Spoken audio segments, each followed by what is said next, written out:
మనం నిన్న okay master. సంతోషం, సంతోషం, సంతోషం. మనం నిన్న చక్రాల గురించి కొంత పరిచయంగా చెప్పుకున్నాం కదా. అంటే అవి ఆకారం ఎలా ఉంటాయి, శరీరంలో ఏ స్థానంలో ఉన్నాయి, వాటి లక్షణాలు ఏంటి, అట్లా ఓవరాల్ గా చెప్పుకున్నాము. తర్వాత ఒక్కొక్క చక్రాన్ని గురించి తెలుసుకుంటూ మొదటి చక్రమైన మూలాధార చక్రం గురించి నిన్న తెలుసుకున్నాం. ఇప్పుడు మనం రెండోది స్వాదిష్టాన చక్రం గురించి తెలుసుకుందాం. మనం ఈ స్వాదిష్టాన చక్రం అనేది మన శరీరంలో నాభికి కొంత కిందగా ఉంటుంది. పొత్తి కడుపు అంటాం చూడండి, ఆ ప్రాంతంలో ఉంటుంది అనమాట. ఇది దీని చిహ్న అంటే చూడటానికి ఇది ఎలా ఉంటుందంటే బహుళ వృత్తాలు అంటే ఒక వృత్తంలో వృత్తం, ఒక చక్రాలు అనమాట, రౌండ్ సర్కిల్స్. ఒక సర్కిల్లో ఒక సర్కిల్, ఒక సర్కిల్లో ఒక సర్కిల్, అలా చాలా సర్కిల్స్ కొన్ని ఉంటాయి అనమాట, సన్న సన్నగా ఒక దానిలో ఒకటి ఇట్లా. వాటి మధ్యలో హాఫ్ సర్కిల్ అంటే చంద్రవంక లాగా ఉంటుంది. తర్వాత దాని చుట్టూ పైన తామర పువ్వు రేకులు 6 రేకులు ఉంటాయి అన్నమాట. మూలాధారానికి మనం 4 రేకులు అని చెప్పుకున్నాం కదా. ఇది 6 రేకుల కమలం. స్వాదిష్టాన చక్రానికి 6 రేకులు తామర పువ్వు లాగా ఉంటుందన్నమాట. అయితే ఇప్పుడు ఈ అనేక సర్కిల్స్ చెప్పుకున్నాం కదా బహుళ వృత్తాలు అని. ఈ వృత్తాలు కానీ, వాటి మధ్యలో ఉన్న నెలవంక కానీ, దానిపైన ఉన్నటువంటి ఇవి ఉన్నాయి చూసారా, అవన్నీ కూడా మనకి కొన్ని సూచనలు చెప్తున్నాయి అన్నమాట. ముఖ్యంగా ఈ వృత్తాలు, ఈ నెలవంక అనేవి ఏం చెప్తాయంటే మనకి మన యొక్క జన్మ మృత్యువు, అంటే పుట్టటం గిట్టటం, ఈ యొక్క పునర్జన్మ సిద్ధాంతాన్ని, అంటే ఈ లైఫ్ సైకిల్ ని సూచిస్తూ ఉంటాయి. అంటే ఏంటంటే ఒక వృత్తం ఎండ్ అయితే మళ్ళీ ఇంకో వృత్తం మొదలవుతుంది, ఒక వృత్తం ఎండ్ అయితే ఇంకో వృత్తం మొదలవుతుంది. అలాగే మనం కూడా పుడతాము, జీవితం అంతా అయిపోయాక మరణిస్తాం, మళ్ళీ పుడతాం, మళ్ళీ జీవిస్తాం, మళ్ళీ మరణిస్తాం, ఇట్లా జరుగుతూ ఉంటుంది అనమాట. ఈ రేకులు అనేవి ఉన్నాయి చూసారా, 6 రేకులు. అవి మనలో ఉన్నటువంటి, అంటే ఆధ్యాత్మికంగా మనం ముందుకు వెళ్ళాలి అంటే ఈ చక్రంలో యాక్టివేట్ చేసుకోవటానికి మనం దేనిని అధిగమించాలి, మన శరీరంలో ఉన్నటువంటి 6 విషయాలని అధిగమించాలి అని సూచిస్తాయి. అంటే అరిషడ్ వర్గాలు అన్నమాట. వాటిని అధిగమిస్తే ఆధ్యాత్మికంగా మనం ఈ చక్రాన్ని యాక్టివేట్ చేసుకోగలుగుతాం అన్నమాట. Okay master. దీని రంగు ఆరెంజ్ కలర్ అన్నమాట, నారింజ రంగు అంటాం చూడండి, కమలా రంగు. దీనిది జలతత్వం, దీని బీజాక్షరం వమ్. ఇది మన శరీరంలో రీప్రొడక్టివ్ సిస్టమ్ అంటే గర్భధారణ విధానం. అంటే మనం ఇంకొకళ్ళకి జన్మనివ్వటం, ప్రొడక్టివ్. ఇంకొకటి ఇది ఆడవాళ్ళలో మగవాళ్ళలో కూడా ఉంటాయి కదా, శుక్లని వీర్యాలని, అలా మగవాళ్ళకి ఆడవాళ్ళకి ఇద్దరికి వేరుగా ఉంటుంది. ఎందుకంటే ఈ రీప్రొడక్టివ్ అనేది మగవాళ్ళలో వేరు, ఆడవాళ్ళలో వేరు, కాబట్టి దీని యొక్క కొన్ని భాగాలు ఇద్దరికి వేరుగా ఉంటాయి అన్నమాట. ఈ గ్లాండ్ రీప్రొడక్టివ్ గ్లాండ్ అనమాట, రీప్రొడక్టివ్ సిస్టమ్ అనమాట మన శరీరంలో. అయితే దీనిని గ్రోనాడ్ గ్లాండ్ అంటారు అనమాట, అంటే గ్రోనాడ్ గ్రంథి అని అంటారు అన్నమాట. ఇది మన శరీరంలోని ఏ ఏ అంశాలు కనెక్ట్ అయి ఉంటాయి అంటే, ఈ గ్లాండ్ కి ఏ ఏ భాగాలు కనెక్ట్ అయి ఉన్నాయంటే, మగవారిలో బీజకోశాలు, ఆడవారిలో అండాశయము, మగవారిలో వృషణాలు, ఇంకా కిడ్నీస్, ఇవనేవి కామన్ అనుకోండి అందరికి. కిడ్నీలు, యూరినరీ బ్లేడరు, ఇంకా రీప్రొడక్టివ్ సిస్టమ్ కి సంబంధించినటువంటి కొన్ని చిన్న చిన్న ప్రత్యేక భాగాలు మగవాళ్ళకి కానీ ఆడవాళ్ళకి కానీ వేరు వేరు, వీటికి కనెక్ట్ అయి ఉంటుంది అనమాట. ఈ చక్రంలో ఉండేటువంటి నాడులు. గుర్తుంది కదా మాస్టర్, చక్రము అంటే ఏం చెప్పుకుందాం మనం, ఒక గ్రంథి అంటే కొన్ని నాడుల యొక్క కలయిక, కలిసే జంక్షన్ అన్నమాట అని చెప్పుకున్నాం కదా, అది గుర్తుపెట్టుకోండి. ఆ కలయికలో ఏ నాడులు కలుస్తున్నాయి ఇందులో అంటే, కిడ్నీ నాడులు, యూరినరీ బ్లేడర్ నాడులు, రీప్రొడక్టివ్ సిస్టమ్ నాడులు, బీజకోశాలువి, అండాశయానివి, వృషణాలువి ఇక్కడ ఇందులో కనెక్ట్ అయి ఉన్నాయి అన్నమాట. దీని యొక్క ఎనర్జీ అంటే, ఈ చక్రం యొక్క శక్తి తక్కువగా ఉండవలసిన దానికంటే తక్కువగా ఉన్నప్పుడు మనిషి కొంచెం డిప్రెషన్ లోకి లోనవుతారు. ఎమోషన్స్ ఎక్కువగా ఉంటాయి, అంటే తొందరగా ఆవేశపడటము, తొందరగా బాధపడి ఏడవటం, తొందరగా కోపం తెచ్చుకోవటం, ఇట్లా ఎమోషన్స్ ఎక్కువగా ఉంటాయి అన్నమాట. అందువల్ల దీనికైనా రియాక్ట్ అవ్వవలసిన దానికంటే ఎక్కువగా లేదా తక్కువగా స్పందిస్తారు. అంటే ఇంట్లో ఒక విషయం జరిగింది అనుకోండి, దానిని సాల్వ్ చేయాలంటే మనం స్పందించాలి దానికి. అంటే దానికి ఏం చేయాలని ఆలోచించటం, ఎవరితో మాట్లాడాలని చూడటం, ఇట్లా ఇవన్నీ మనం ఆలోచిస్తాం. అదే కదా స్పందించటం అంటే. కానీ దీని యొక్క ఎనర్జీ తక్కువగా ఉన్న వాళ్ళేంటంటే, ఆ స్పందన అనేది తొందరగా రాదనమాట వాళ్ళు. లేదా ఎక్కువగా ఉంటుంది. అతి రియాక్షన్ అనమాట. ఎక్కువగాన్నా స్పందిస్తారు, లేదా తక్కువగాన్నా స్పందిస్తారనమాట. అంటే ఎమోషనల్ బాడీ అంటే మన భావ శరీరం అంటాం చూడండి. భౌతిక శరీరం, మనో శరీరం, ప్రాణ శరీరం, భావ శరీరం ఇలా ఉన్నాయి కదా! మీకు 7 శరీరాల దాంట్లో కొంచెం తెలిసే ఉంటుంది.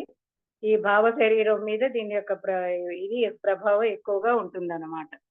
ఈ స్వాదిష్టాన చక్రం యొక్క ప్రభావం భావ శరీరం మీద ఎక్కువ ఉండటం వల్ల ఎక్కువగా రియాక్ట్ అవ్వటం గానీ, తక్కువగా రియాక్ట్ అవ్వటం గానీ అయ్యి ఎమోషనల్‌గా ఉంటూ ఉంటారు ఎక్కువగా. ఇప్పుడు తక్కువగా ఉంటే ఏంటో చెప్పుకుందాం. అట్లాగే ఇప్పుడు దీని యొక్క ఎనర్జీ లెవెల్ సమంగా అంటే చక్కగా ఉండవలసిన స్థాయిలో ఉందనుకోండి. వారికి ఇది రీప్రొడక్టివ్ సిస్టమ్ ఉన్న గ్లాండ్ కాబట్టి సెక్షువల్ లైఫ్‌లో హ్యాపీగా ఉంటారు. అంటే మామూలుగా వాళ్ళ సాంసారిక జీవితంలో చక్కగా సంతోషంగా, సమమైన కోరికలతో, సమమైన భావోద్వేగాలతో వారి యొక్క ప్రేమ, సంతృప్తి, సంతోషాలను ప్రకటించుకుంటూ స్పందిస్తూ ఎంత చక్కగా స్పందించాలో అంత చక్కగా స్పందిస్తూ బ్యాలెన్స్‌డ్‌గా ఉంటారు.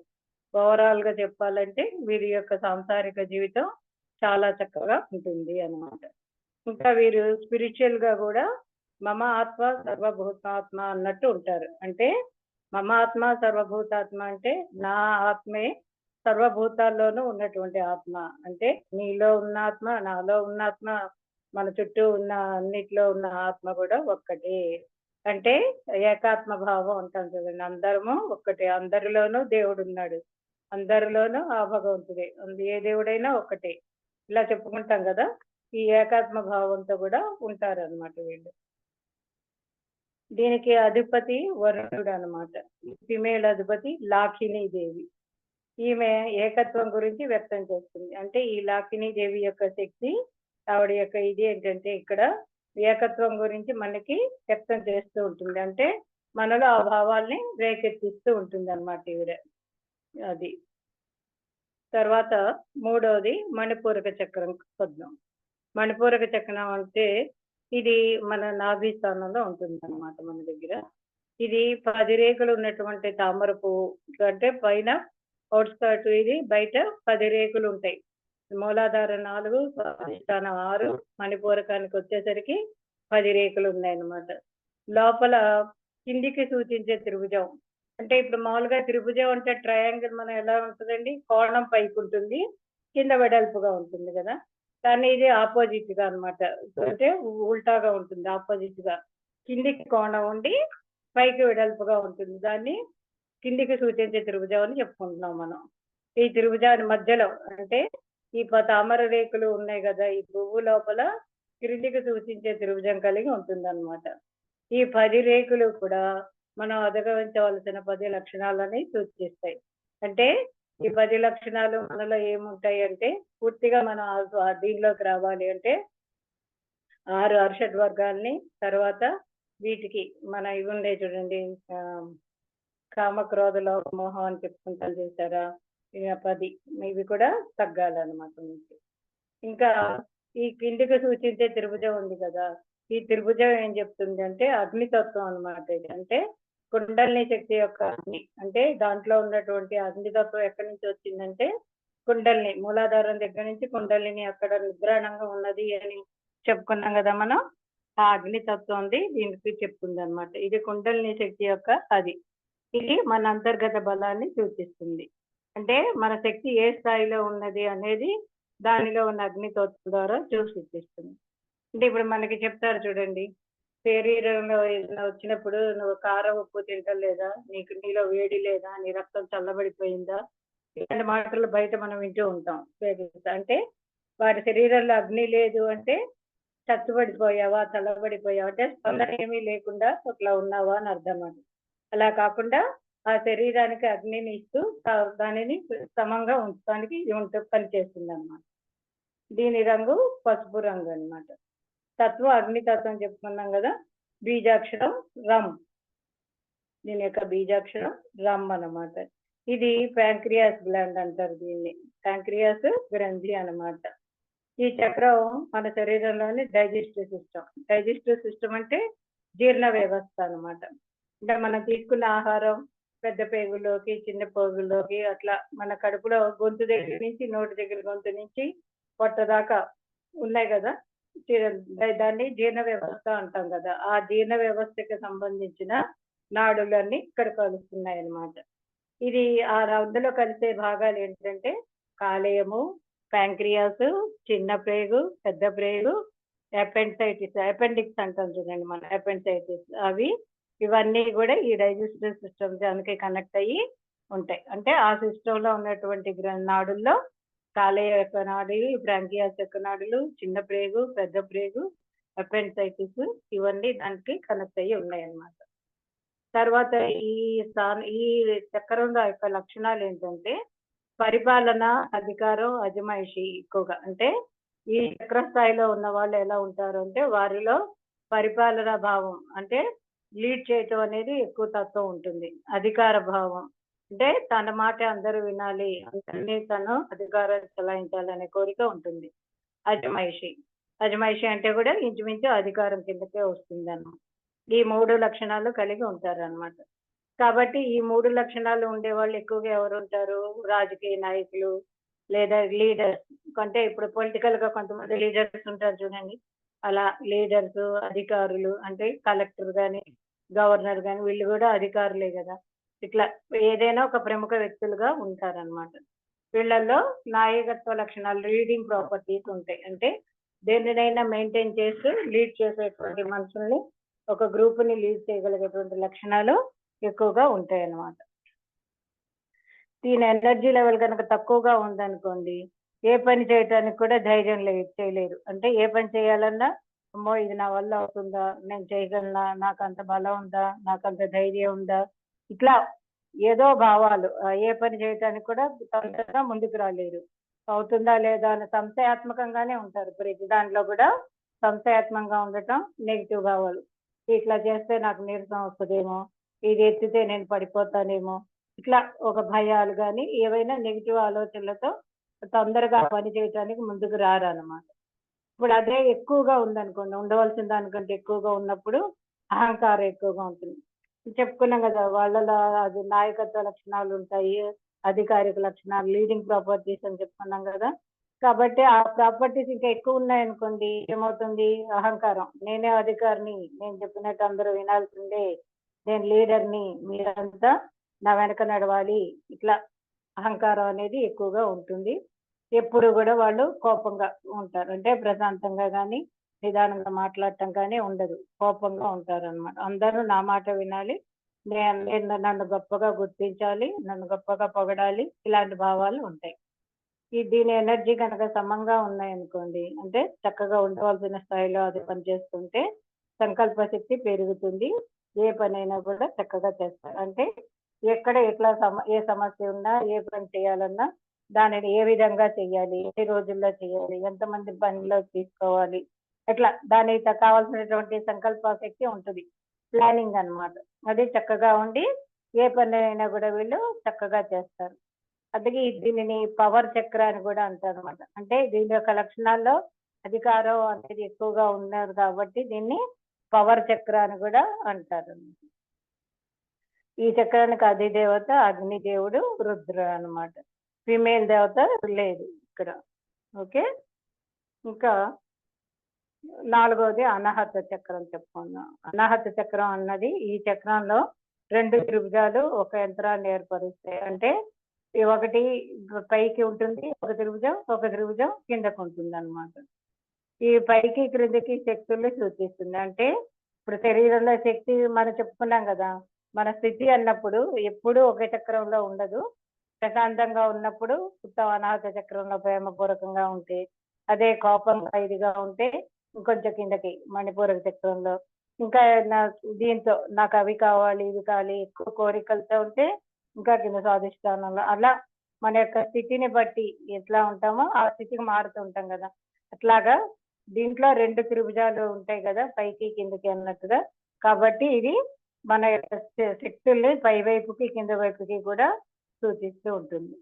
ఈ 2 త్రిభుజాలకి బయట 12 రేకులతో ఉన్నటువంటి తామర పువ్వు ఉంటుందన్నమాట. అంటే దీని యొక్క రేకులు 12 రేకులు. ఈ 12 కూడా దివ్య గుణాలకు ప్రతీకలుగా ఉంటాయి. అంటే అనాహత చక్రానికి వచ్చేసరికి మనం చెప్పుకున్నాం ఫస్ట్ లో 3 చక్రాల కిందవి అన్ని భౌతిక, ప్రాపంచికం, భౌతికం ఎక్కువ ఉంటాయని, పై 3 చక్రాల ఆధ్యాత్మికం ఎక్కువ ఉంటుందని, మధ్యలో అనాహతం అనేది 2 కూడా మధ్య స్థాయి, మధ్య మార్గం అంటాం చూడండి. అలా రెండింటిని కలగలుపుతూ రెండింటికి కూడా మధ్య స్థాయిగా ఉంటుందని చెప్పుకున్నాం కదా.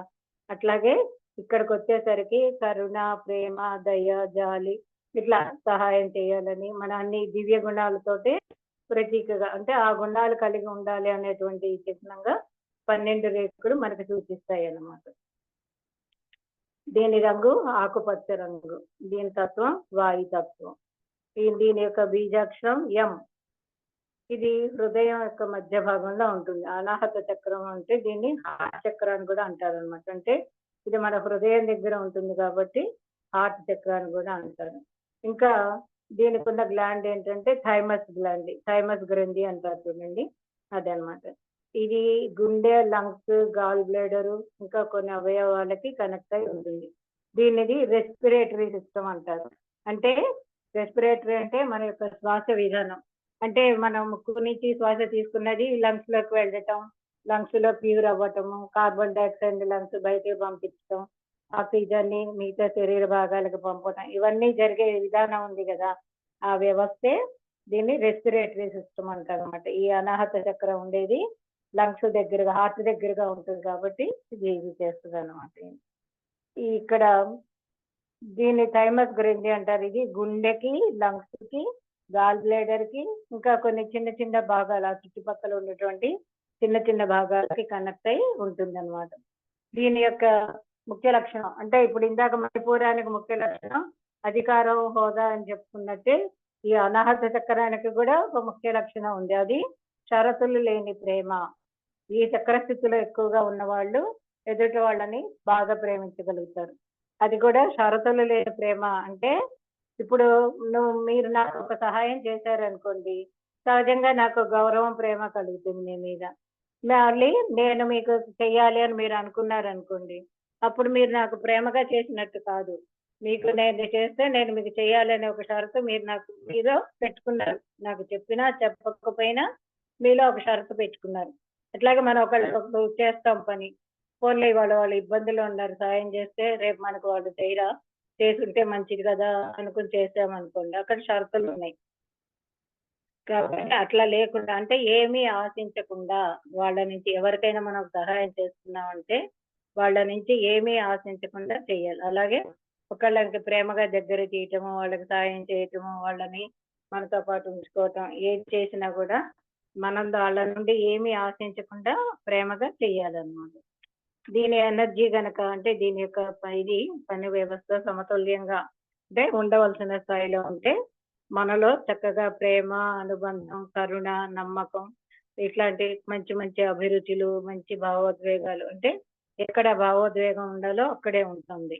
ఎక్కడ మంచి మంచి విషయాల్లో అభిరుచి, అంటే అభిరుచి అంటే ఇంట్రెస్ట్ అని చెప్పుకుంటాం కదా, దాని మీద చెయ్యాలి, ఇది చెయ్యాలి, ఈ గ్రూపును మనం ముందుకు తీసుకెళ్దాం, లేకపోతే ఇలా ఈ రకంగా నలుగురం కూర్చొని పారాయణం చేద్దాం, నలుగురం కలిసి గుడికి వెళ్దాం, ఇట్లా ఏవైనా కొన్ని మంచి మంచివి ఉంటాయి. తర్వాత నలుగురితో కూడా వాళ్ళ ఎంత ప్రేమ, అనుబంధం, కరుణ కలిగి ఉంటాం. దీని ఎనర్జీ లెవెల్స్ కనుక తక్కువగా ఉన్నాయనుకోండి, ఉన్నప్పుడు వాళ్ళలో కోపము, ఆందోళన, ఎదుటి వాళ్ళ మీద కానీ దేని మీద నమ్మకం ఉండదు. అంటే మనుషుల మీద అని కాదు, తన మీద తనకు కూడా నమ్మకం ఉండదు. ఇవాళ ఈ పని అవుతుందా, నేను చేయగలనా, నేను పాస్ అవుతానా, నేను నడవగలనా, ఇట్లా ఇవన్నీ ఏ విషయంలో కూడా దేని మీద నమ్మకం అనేది ఉండదు. ఇంకా అసూయ ఉంటుంది వీళ్ళలో. మరి నమ్మకము, పని శక్తి తక్కువ ఉన్నప్పుడు సహజంగా పక్క వాళ్ళు చక్కగా చేసుకుంటే వెళ్తుంటే అసూయ అనేది కలుగుతుంది. నేను చేయగలనా, నేను చేయలేనని అపనమ్మకం ఉన్నప్పుడు ఎందువల్ల ఉంటుంది? భయం ఉండటం వల్లే అపనమ్మకం ఉంటుంది, అంతే కదా. భయం ఉండటం వల్లే నేను ఈ పని చేయగలనా, నా వల్ల ఇది అవుతుందా అనేటువంటి అపనమ్మకం వస్తుంది. లేదా ఎదుటి వాళ్ళకి ఉన్నట్టు నేను తనతో వెళ్తే నన్ను ఎక్కడ తీసుకెళ్తాడో, నన్ను ఏం భయపెడతాడో, నన్ను ఏం చేస్తాడో, ఏం బాధ పెడతాడో, ఇట్లాంటి ఆందోళన, మనుషుల మీద నమ్మకం లేకపోతే ఇవన్నీ కూడా వాళ్ళ మానసిక స్థితిలో ఇట్లా ఉంటాయన్నమాట. ఇంకా వీళ్ళ శరీరం కూడా ఉండవలసిన వెచ్చదనం కంటే కొంచెం చల్లగానే ఉంటుంది. అంటే దీని యొక్క అనాహ చక్రం యొక్క లెవెల్లో తక్కువలో ఉంటే శరీరం చల్లగా ఉంటది అన్నమాట. కొంతమంది చూడండి, అంటే అది ఈ కారణమే అని చెప్పలేము. ఒక్కొక్కళ్ళకి పట్టుకుంటే మనం చల్లగా ఉంటుంది, ఒక్కొక్కళ్ళ చెయ్యి పట్టుకుంటే వేడిగా ఉంటుంది. మామూలుగా అందమైన వాళ్ళు మామూలుగా ఉంటారు. అట్లాగే వీళ్ళ శరీరం మనం పట్టుకుంటే ఎప్పుడు పట్టుకున్నా కూడా చల్లగా తగులుతూ ఉంటుందన్నమాట. దీని ఎనర్జీ ఎక్కువగా ఉందనుకోండి, ఎదుటివారు ఎంత ప్రేమ చూపించినా పట్టించుకోరు. ఎదుటివారి పట్ల అవగాహన ఉండదు. అంటే ఇది ఎక్కువ పనిచేస్తుందనుకో, ఇక ఆ ప్రేమ అనేది వాళ్ళకి ఒక అంత పెద్ద పట్టించుకోని విషయం అన్నమాట. ఇప్పుడు డబ్బు చూడండి, ఇప్పుడు మన దగ్గర తక్కువగా ఉంటే చాలా జాగ్రత్తగా వాడుకుంటాం. మన దగ్గర బోలెడంత డబ్బు ఉందనుకోండి, పెద్ద పట్టించుకోం. ఏ ఖర్చొచ్చినా సరే కొనుక్కురా, సరే ఇదిగో తీసుకెళ్ళు, సరే ఇది ఇక్కడ ఉంచు అంటే కొనేస్తాం. దాన్ని పట్టించుకోం. ఆ జాగ్రత్త అనేది ఉండదు మనకి.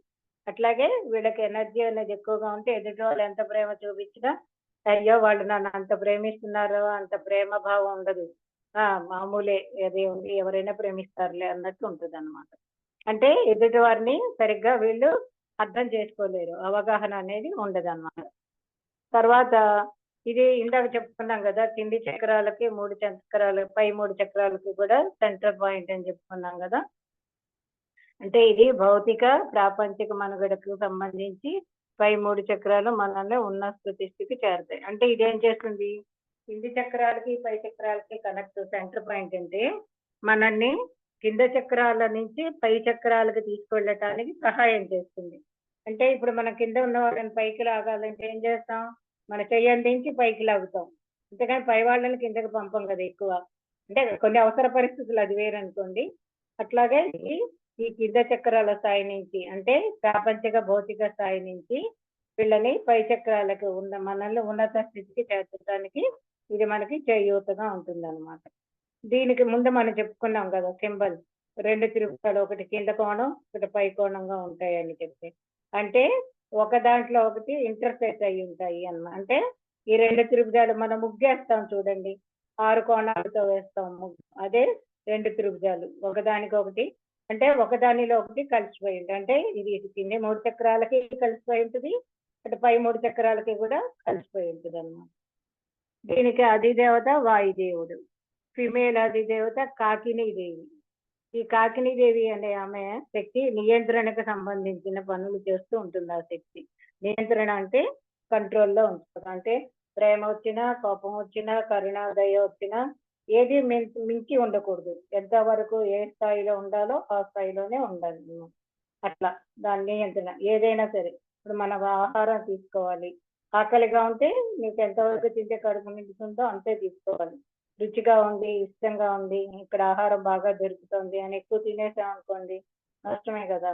అట్లా ఉండకూడదు. అట్లా ఏ విషయంలో అయినా కూడా నియంత్రణకు సంబంధించిన శక్తి ఈ ఫిమేల్ అధిదేవ కాకినీ దేవి.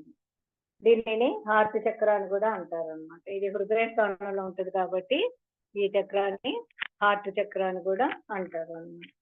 తర్వాత నెక్స్ట్ మనం చెప్పుకోవాల్సింది విశుద్ధ చక్రం, ఐదోది. అంటే ఈ విశుద్ధ చక్రం అనేది ఏంటంటే మనకి గొంతు దగ్గర ఉంటుంది అనమాట. ఇది 16 రేకుల తామర పువ్వు లాగా ఉంటుంది. అంటే దీనికి చుట్టూరా 16 రేకులు ఉంటాయి అన్నమాట. దీని లోపల వృత్తాన్ని కలిగి ఉంటుంది. ఆ వృత్తం లోపల మళ్ళీ త్రిభుజం, అంటే ఈ త్రిభుజం కూడా క్రిందికి కోణం ఉంటుంది అనమాట. కిందికి సూచించే త్రిభుజం ఉంటుంది. అంటే మీరు లోపల నుంచి చూడండి, ఫస్ట్ క్రిందికి సూచించే కోణం ఉన్నటువంటి త్రిభుజం ఉంటుంది. దాని చుట్టూ కూడా వృత్తం సర్కిల్ ఉంటుంది. దాని చుట్టూ 16 రేకులు కలిగి తామర పువ్వు ఆకారంలో ఉంటుంది అన్నమాట. దీని రంగు నీలి రంగు. దీనికి ఆకాశతత్వం. దీని బీజాక్షరం హం. ఇది థైరాయిడ్ గ్రంథికి సమానంగా గొంతు అడుగు భాగాన ఉన్న గుంటలో ఉంటుంది. మనం చెప్పుకున్న స్థానాలు చెప్పుకున్నప్పుడు థైరాయిడ్ గ్రంథి అనేది గొంతు యొక్క మెడ కింద భాగాన గుంటలాగా ఉంటుంది కదా, అక్కడ ఉంటుంది. థైరాయిడ్ అనేది ఇప్పుడు మనకు చాలా మందికి తెలుసు. ఆ థైరాయిడ్ ప్రాబ్లం అనేది రావటం, హైపర్ థైరాయిడ్ అని, లోపర్ థైరాయిడ్ అనేది ఎక్కువైనప్పుడు ఒకటి, తక్కువైనప్పుడు ఒకటి, 2 రకాల థైరాయిడ్ ప్రాబ్లం ఉంటుంది అనమాట. అది కారణం ఈ థైరాయిడ్ గ్రంథి యొక్క పనితీరును బట్టి అది ఉంటుందన్నమాట. ఇది థైరాయిడ్ గ్లాండ్ ఏ భాగాలు కనెక్ట్ అయి ఉంటుందంటే స్వరపేటిక, స్వరనాళాలు, గొంతు, అన్నవాహిక, రెస్పిరేటరీ సిస్టమ్ కి కనెక్ట్ అయి ఉంటుంది. అంటే స్వరపేటిక అంటే ఇప్పుడు మనకి మాట్లాడేటప్పుడు వాయిస్ వస్తుంది చూసారా, మనం గొంతు పెంచు, స్వరం పెంచు అంటారు. ఎవరైనా చిన్నగా మాట్లాడారనుకో, నాకు అసలు స్వరం పెంచరా, గొంతు పెంచు అంటాం మనం. అట్లా ఆ స్వరం రావటానికి రెండు ఉన్నాయి. స్వరపేటిక అనేది, స్వర నాళాలు అనేవి రెండు కూడా ఉంటాయి అన్నమాట. అవి ఎక్కడ ఉన్నాయి, మనకి గొంతులో ఉన్నటువంటి భాగాలు, గ్లాండ్స్ అన్నమాట. ఇంకోటి అన్నవాహిక, అంటే మన నోటిని సిస్టమ్ లోకి వెళ్ళటానికి మధ్యలో ఉన్న గొట్టమే అన్నవాహిక అంటారు. అంటే మనకి ఈ నోటు అంగిడి అంటాం చూడండి, అక్కడ శ్వాసనాళము, ఆహార నాళము అని రెండు ఉంటాయి. శ్వాసనాళము అన్న దాంట్లో ముక్కు నుండి తీసుకున్న గాలి అవి ఊపిరితిత్తులకి, హార్ట్కి వెళ్తాయి. రెండోది ఆహార నాళం అంటే అన్నవాహిక అంటాం. దాంట్లో నోటి నుండి మనం తీసుకున్న ఆహార నాళంలోకి ఆహారం వెళ్తుంది. ఈ రెండు పక్క పక్కనే ఉంటాయి.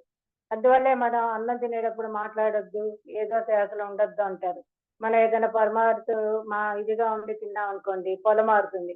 పొలమారటం అంటే ఏంటి, ఈ ఆహారం అన్నవాహికలోకి వెళ్లకుండా శ్వాసనాళికలోకి వెళ్ళింది అనమాట. కొంచెం దాని యొక్క ఘాటు కానీ, దాని యొక్క పదార్థాలు కానీ వెళ్ళటం, అది ఎక్కువగా వెళితే మనం బాగా ఉక్కిరి కళ్ళల్లో ముక్కులో నీళ్ళు వస్తాయి. కొంచెం లైట్ గా దాని ఘాటే వెళ్ళింది అనుకోండి, కొంచెం పొలమారి దగ్గు వస్తుంది. అది జరగటం కారణం అక్కడ ఉన్నటువంటి అన్నవాహిక, శ్వాసనాళిక, ఇది రెండు అన్నమాట. ఆహార నాళిక, శ్వాసనాళిక ఈ రెండు ఉంటాయి. తర్వాత దీనికి రెస్పిరేటరీ సిస్టమ్ కనెక్షన్ చెప్పాం కదా. దీని ఎనర్జీ గనక తక్కువగా ఉంటే పిరికితనము, మాట్లాడకుండా నిశ్శబ్దంగా ఉండటం, మనసులోని ఆలోచనలను వ్యక్తపరచలేకపోవటం ఉంటారు.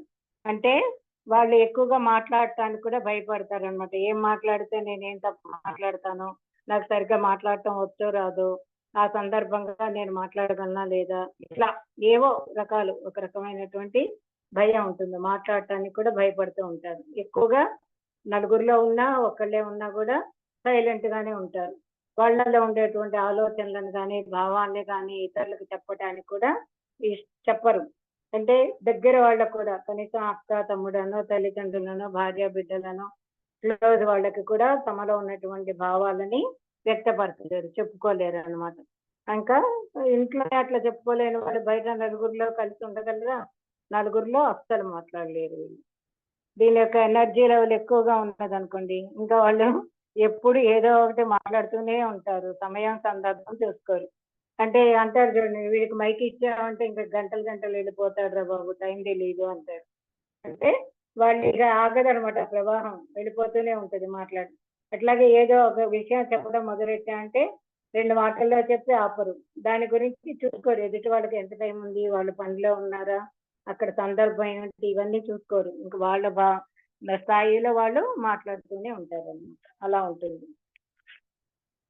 దీని యొక్క ఎనర్జీ లెవెల్స్ సమంగా ఉన్నాయనుకోండి, సమంగా ఉంటే వాళ్ళు చక్కగా సృజనాత్మకంగా, సానుకూల భావాలతోటి చక్కగా స్వీయ వ్యక్తీకరణ చేస్తూ నిర్మాణాత్మక సంభాషణ మరి సంతృప్తితో ఉంటారు. అంటే సృజనాత్మకత అంటే ఏ పని చేయాలన్నా కూడా దాన్ని ఎలా చేస్తే బాగుంటుంది అనే వేరే విధానం.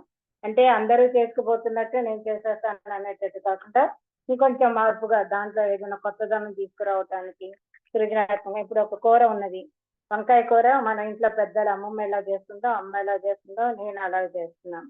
ఇప్పుడు అలా కాకుండా కొంచెం సృజనాత్మకం అంటే దానికి ఇంకొంచెం ఏం కలిపితే బాగుంటుంది, ఇంకొంచెం కొబ్బరి వేద్దామా, కొంచెం మసాలా వేద్దామా, కొంచెం అల్లం వేద్దాం, ఏదో కొంచెం యాడ్ చేసి దానికి ఒక కొత్తతనం తీసుకురావడానికి ప్రయత్నిస్తారు అన్నమాట. అది సృజనాత్మకత అంటారు. సానుకూల దృక్పథం అంటే ఏ మాట్లాడినా, ఎవరు ఏం చెప్పినా కూడా దాన్ని నెగిటివ్ గా తీసుకోకుండా పాజిటివ్ గానే ఉంటారు. వీళ్ళ ఆలోచనలు ఎప్పుడు కూడా పాజిటివ్ గానే ఉంటారు.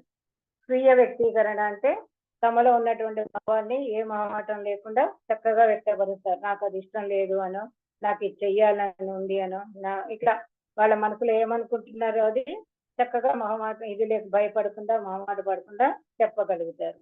నిర్మాణాత్మక సంభాషణ అంటే ఇప్పుడు ఏదైనా మాట్లాడుతున్నప్పుడు ఉపయోగపడేటువంటి మాటలు, ఏవో ఈ కబుర్లు ఆ కబుర్లు, వేస్ట్ కబుర్లు చెప్తున్నారు అన్నట్టు కాకుండా ఉపయోగాత్మకమైనటువంటి మాటలే మాట్లాడుతూ ఉంటారు.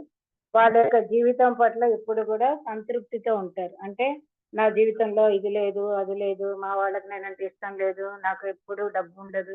ఇట్లా ఏవో అసంతృప్తులు ఉండవు. ఉన్నదా ఎక్కువ ఉండనియండి, తక్కువ ఉండనియండి. వాళ్ళు సంతృప్తితోనే ఉంటారు. ఉన్నదానికి సంతృప్తిగా ఉంటారు. ఏం మాట్లాడినా కూడా ఎరుకతో క్లుప్తంగా ఎంతవరకు మాట్లాడాలో అంతవరకు చక్కగా మాట్లాడతారు. అంటే ఈ చిహ్నాలన్నీ ఉన్నప్పుడు ఏమన్నట్టు మనం వాళ్ళు సంతృప్తితో ఉంటారు, నిర్మాణాత్మకంగా ఉంటారు, సృజనాత్మకంగా ఉంటారు, పాజిటివ్‌తో ఉంటారు. ఇవన్నీ దేనికి చిహ్నమండి? ప్యూరిటీకి. ఎప్పుడైతే మనలో ప్యూరిటీ అనేది ఉంటదో అప్పుడే మనం ప్రశాంతంగా మాట్లాడతాం, ప్రేమగా మాట్లాడతాం, సంతృప్తితో జీవిస్తాం. ఏదో అది కావాలి, ఇది కావాలని ఆవేశం, ఆరాటం ఉండదు, పరుగులుండవు. అట్లాగా ప్యూరిటీకి చిహ్నం అన్నమాట. అంటే ఈ చక్ర స్థితికి వచ్చిన వాళ్ళు విశుద్ధి చక్రము అంటే ప్యూరిటీ, శుద్ధము. శుద్ధి అంటే ఏంటండి? మనలో ఉన్నటువంటి డస్ట్‌ని దీన్ని తీసేసి ప్యూరిటీ చేయటమే శుద్ధం. ఈ విశుద్ధ చక్రము అంటే ఈ చక్రానికి వచ్చిన వాళ్ళు ప్యూరిటీకి వస్తారనమాట. ఆ స్థితికి ఉన్నవాళ్ళు. ఈ చక్రం యొక్క ఇది పనితీరు చక్కగా ఉన్నప్పుడు వాళ్ళు ఎప్పుడు కూడా ఆ స్థాయిలో ప్యూరిటీతోటే ఉంటారనమాట. ఇంకా వాళ్ళు తమ గత జన్మల యొక్క కర్మలు ప్రక్షాళన చేసుకునే పనులే చేస్తారు. ఇప్పుడు మనం కూడా ధ్యానం చేస్తూ, ఇది చేస్తూ గత జన్మలు తెలుసుకోవాలని, లేకపోతే మనకి ఏదైనా ఇబ్బంది వస్తే ఏ జన్మ కర్మ దీనికి వచ్చింది, ఇలా ఉంది, దాన్ని మనం ఎలా తీసేయగలం, దానికి ఎలా చేయగలం, ఇట్లా కొన్ని ఆలోచిస్తుంటాం కదా మనము, ప్రయత్నిస్తుంటాం కదా తెలుసుకోవాలని.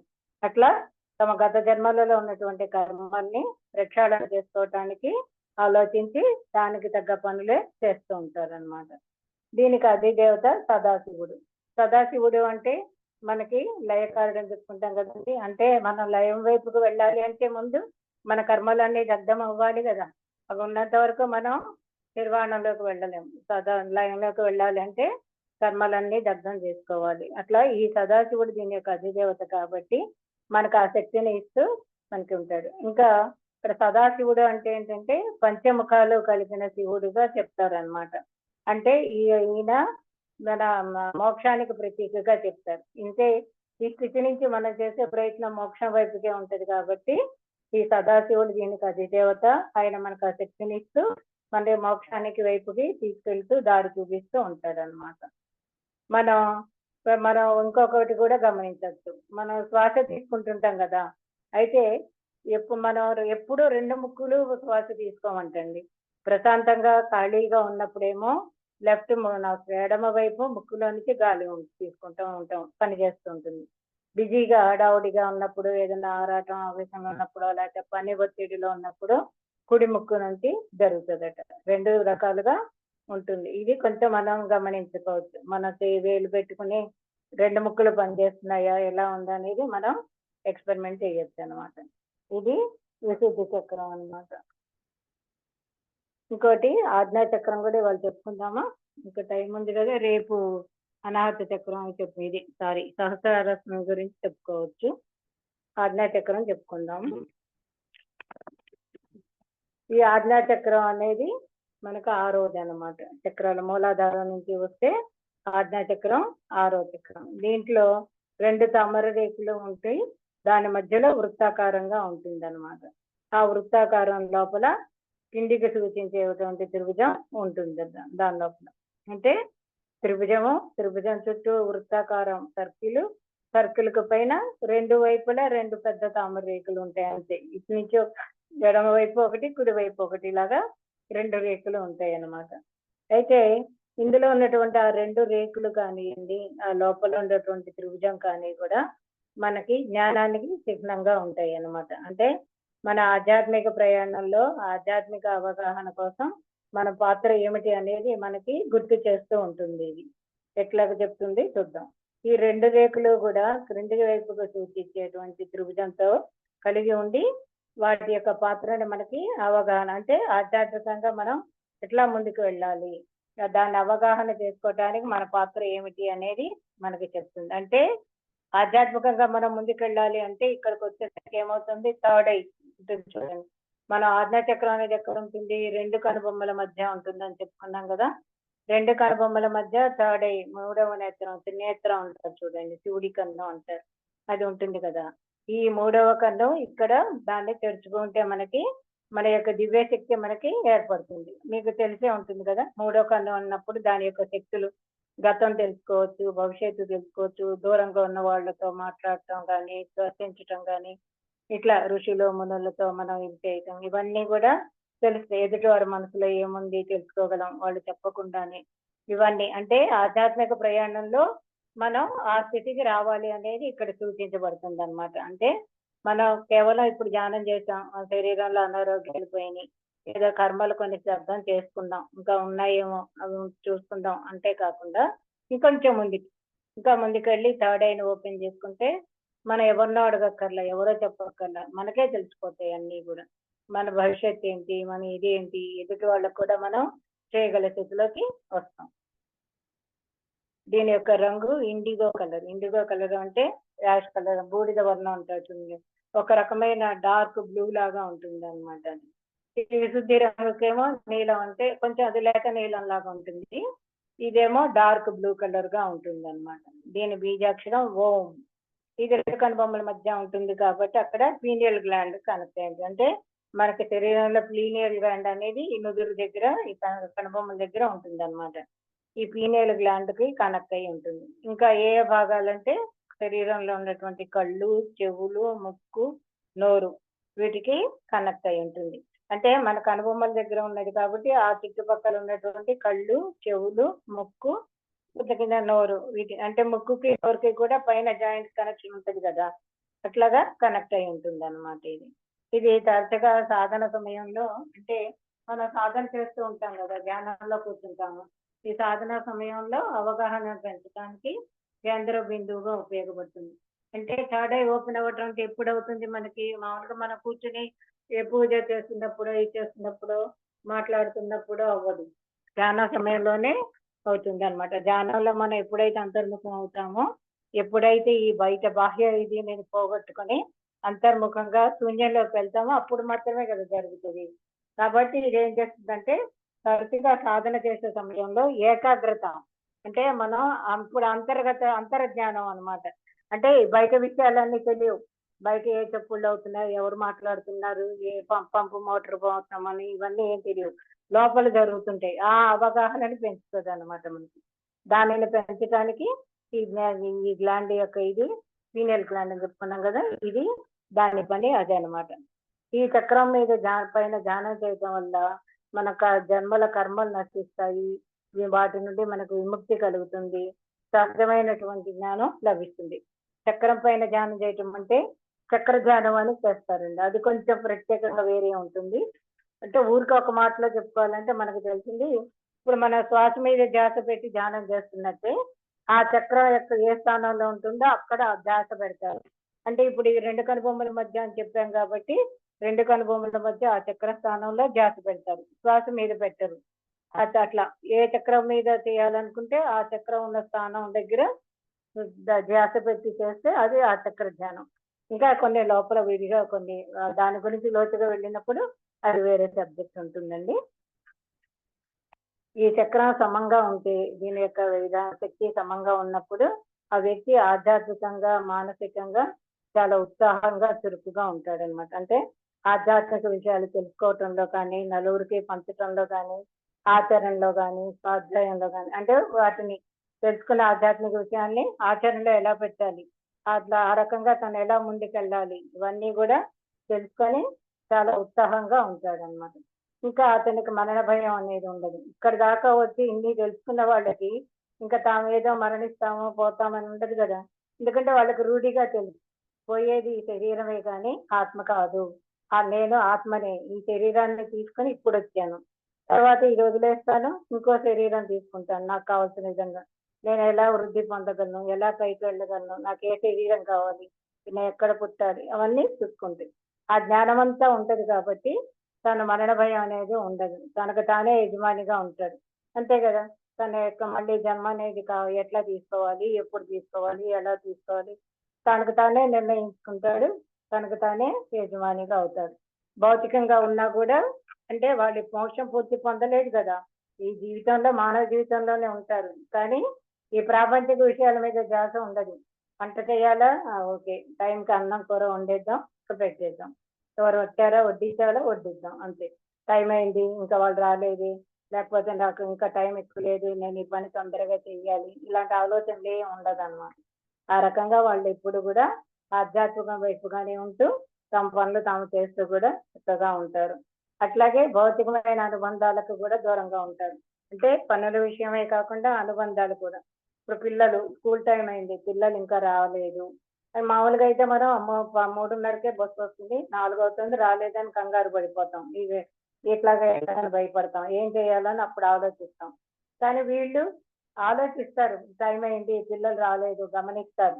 ఏం చేయాలో ఆలోచిస్తారు, చేస్తారు. అంతేగాని అమ్మో పిల్లలు రాలేదు, ఏమైపోయారో, బస్సు ఏమన్నా ఇదయిందా, లేకపోతే బస్సు మిస్ అయ్యాడా, ఇట్లా నెగిటివ్ ఆలోచనలు, కంగారు, భయాలు ఇలాంటివేవి ఉండదన్నమాట.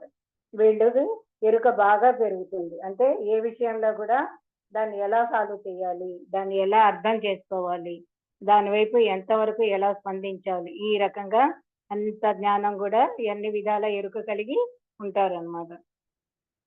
ఇంకా వీళ్ళకి ఇంట్యూషన్ అంటే ఎదుటి వారిని చూడగానే వారి స్థితి అర్థమవుతుంది. ఇందాక చెప్పుకున్నాం కదా, మూడో కన్ను ఓపెన్ అయినప్పుడు ఎదుటి వారిని చూసి కూడా వాళ్ళ మనోభావాల్ని, వాళ్ళ యొక్క దీన్ని చెప్పగలమని. అదే వస్తుంది ఇక్కడ. వాళ్ళ యొక్క స్థితిని, వాళ్ళ మాట, మనసులో ఉన్న భావాన్ని కూడా మనం అర్థం చేసుకోగలుగుతారు. ఇంకా ఉన్నత లోక వాసులకు కూడా కనెక్ట్ అయ్యి వారి మాటలు వినగలరు. అంటే దీనిలో శ్రవణం, దర్శనం, స్పర్శనం అని 3 రకాల శక్తులు పొందుతాం. ఇది అయినప్పుడు ధ్యానంలో. దర్శనము అంటే మన ధ్యానంలో ఉన్నప్పుడు కొంతమంది నాకు ఆ ఋషి కనిపించారు, లేకపోతే మా తాతగారు కనిపించారు, శివుడు కనిపించాడు, శివలింగం కనిపించింది, ఇలా చెప్పుకుంటాం. అంటే అది దర్శనం అన్నమాట. స్పర్శనం అంటే మనకి ధ్యానంలో ఒక్కోసారి చూడండి, ఎవరో టచ్ చేసినట్టు, ఎవరో తట్టి లేపినట్టు అట్లా ఉంటుంది. ఒక్కోసారి ఎవరో పిలిచినట్టు ఉంటుంది, శ్రవణం. అట్లా మనకి ఈ 3 స్థితులు కూడా వస్తాయి అన్నమాట. దర్శనం, శ్రవణం, స్పర్శనం. ఈ 3 స్థితులు కూడా మనం మంచి ధ్యాన స్థితిలో ఈ స్థాయిలో తెలుసుకోగలుగుతాం అన్నమాట. ఇంకా ఇవన్నీ దీని స్థాయి సమంగా ఉన్నప్పుడు అని చెప్పుకున్నాం కదా, ఇందాక ఎక్కువ ఉన్నప్పుడు కూడా చెప్పుకున్నాం. అట్లాగే ఇప్పుడు దీని యొక్క స్థాయి ఎనర్జీ తక్కువగా ఉన్నదనుకోండి, అప్పుడు ఎక్కువ భ్రమలలో ఉంటారు, ప్రతికూల శక్తులతో బాధపడతారు. భ్రమలలో అంటే వాళ్ళకి ఆధ్యాత్మికంగా తెలుసు, నేను ఇట్లా చేస్తే నాకు ఇది వస్తుంది, నేను ఏకాంతంలో అంతర్ముఖం అవ్వగలను అని. కానీ అక్కడ ఎవరో మాట్లాడినట్టు అనిపిస్తుంది, కానీ అక్కడ నిజంగా ఎవరో అంటే మనం ఇందాక చెప్పుకున్నాం కదా, శ్రవణం, స్పర్శనం అని. ఎవరో మాట్లాడుతున్నట్టు వీళ్ళు ఫీల్ అవుతారు, ఏవో మాటలు వినిపిస్తున్నట్టు ఫీల్ అవుతారు. కానీ నిజానికి అక్కడ వాళ్ళకి ఎవరు ఏమి చెప్పలేదు, ఏ మాటలు వాళ్ళకి వినపడలేదు. ఇవన్నీ భ్రమలు ఇట్లా ఆ భ్రమ స్థాయిలో భ్రమలలో ఉంటారన్నమాట. ఇంకా ప్రతికూల శక్తులు అంటే మనం చెప్పుకుంటాం చూడండి, నెగిటివ్ ఎనర్జీస్ అని చెప్పుకుంటాము. అంటే కొంతమంది అట్లాంటివి ఉండవు అని కూడా చెప్తారు అనుకోండి. అటువంటి భావంతో కూడా ఉంటారు. అంటే ఎవరో నన్ను ఏదో బాధ పెడుతున్నారు, నన్ను ఏదో చేయాలని చూస్తున్నారు, నన్ను ఎక్కడికో తీసుకెళ్లాలని చూస్తున్నారు, ఇలా నెగిటివ్ భావాలతో బాధపడుతూ ఉంటారన్నమాట. ఇంకా దీని ఎనర్జీ లెవెల్ ఎక్కువగా ఉంటే మతి భ్రమణం కూడా జరుగుతుంది. ఒక్కోసారి సైకో లాగా కూడా అయిపోతారు. అంటే ఏం చేస్తున్నారో వాళ్ళకి తెలియకుండా సైకో లాగా అయిపోతారు.